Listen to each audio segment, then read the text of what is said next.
Hello viewers, আসসালামু আলাইকুম।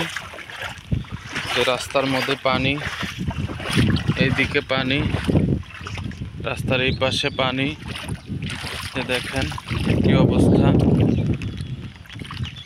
সবচেয়ে কঠিন যে বিষয়টা সেটা হচ্ছে এই যে দেখেন ওনাদের এই পাশেও পানি, ওই পাশেও পানি, মানে এই একটা বাড়ি আমাদের এই জায়গার ভিতরে, যে ওনারা নদী দিয়ে যে বের হবে এমন কোনো রাস্তা নাই।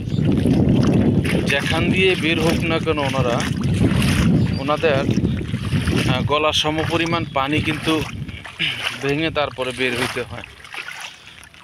আমার মনে হয় না যে ওনারা 2 দিনে একবার বের হয়, কারণ বের হইলে গলা সমপরিমাণ পানি দিয়ে তারপরে তারা বের হইতে হবে। এমত অবস্থায় তাদের জন্য খুবই কষ্টকর জীবনযাপন করছে তারা, এবং তাদের এখানে পাক করাটা অনেক কঠিন, পাক শাকও করতে পারতেছে না। গতকালকেও আমি তাদের এখানে গিয়েছিলাম, এই পানির মধ্যে জিজ্ঞাসা করে আসছি। ওনারা যেটা বললো যে আমরা পাক করেও কিন্তু খেতে পারছি না বর্তমানে, কারণ পানির কারণে। কারণ তার আশেপাশে যাওয়ারও কোনো ইয়ে নেই। আর এটা একটা বিল্ডিং, এখানে যে ঘরের মধ্যে তাদের অনেক সামান রয়েছে, যার কারণে তারা ইচ্ছা করলো এখান থেকে যে আশ্রয় কেন্দ্রের দিকে চলে যাবে সেটাও তারা করতে পারতেছে না। এলাকা থেকে সহযোগিতা করাটাও ওনাদের এখানে যাওয়াটাও অনেক ক্ষেত্রে কঠিন।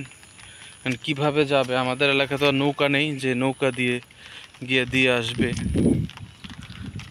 এই পর্যন্ত নাকি তারা কোনো সহযোগিতা পায় নাই। আমি গতকালকে গিয়ে জিজ্ঞাসা করে আসছিলাম, খোঁজ খবর নিলাম।